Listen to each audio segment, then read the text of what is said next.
अस्सलामुअलैकुम दोस्तों, welcome to MRA birds aviary YouTube channel. आज की वीडियो के अंदर आपको बताया जाएगा कि ऑस्ट्रेलियन पैरट्स यानी बजीज़ अंडे कब देते हैं, उनकी ब्रीडिंग एज क्या है। ये सारे क्वेश्चंस का आंसर आपको इस वीडियो के अंदर बताया जाएगा।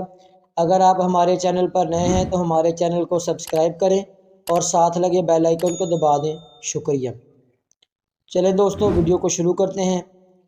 दोस्तों, जब आप लोग बाज़ार से यानी मार्केट से कोई अडल्ट पेयर लेकर आते हैं और उसको ला के केज में छोड़ देते हैं, तो आप लोगों ने उसको मटकी या बॉक्स नहीं लगाना। उनको आप लोगों ने ऐसे ही जो है ना वो छोड़ देना है और इस दौरान आप लोगों ने उनको सीड मिक्स, वेजिटेबल्स और सॉफ्ट फूड वगैरह देनी है।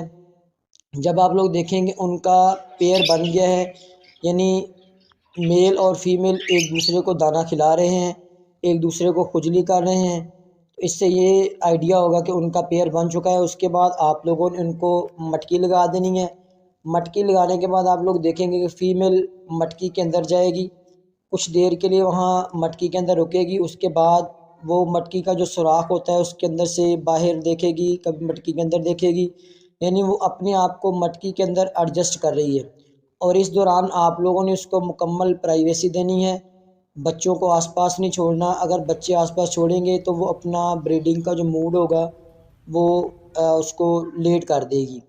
तो ये आप लोगों ने एहतियात करनी है। उसके बाद आप लोगों ने ये देखना है कि आपका जो मेल है वो भी इंटरेस्ट शो करेगा मैटिंग करने में।